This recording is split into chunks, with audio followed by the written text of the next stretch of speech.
Sir, yung 40,000 per month na pinaparent na long term, ilang bedroom po at saan po ang location? Okay? So, itong si Ma'am MJ ay nag-comment po sa isang post natin na isang client ay nagpapaupa siya ng 40,000 per month na fully furnished na unit.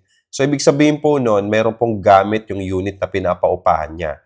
So, nag-avail siya ng unit sa amin and then na-turn over sa kanya and then pina-interior niya. Ibig sabihin, nilagyan niya ng gamit, pinaganda niya, nag-hire siya ng architect, okay? Pinaganda niya talaga yung design para maging appealing ito sa mga renter. So, dahil napakaganda ng interior design niya, maganda yung pagkakalagay ng mga gamit, okay? Yung pagkaka-organize, lalong-lalo na yung design, okay? Napaupahan niya to ng 40,000 pesos per month. Pero syempre, disclaimer lang, hindi po ito guaranteed sa lahat. Okay? Kayo pa rin po ang hahanap ng uupa para sa property unit ninyo. Hindi po kami.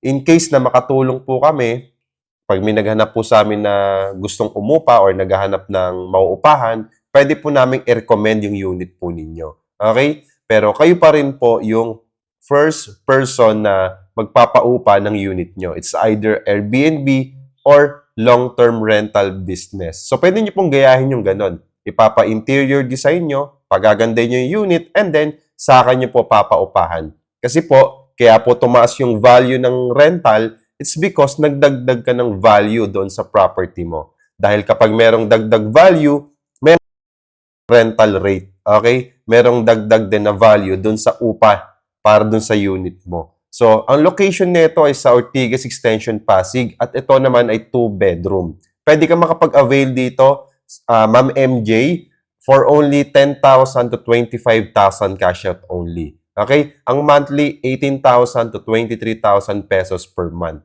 Napakaganda ng location, malapit sa lahat.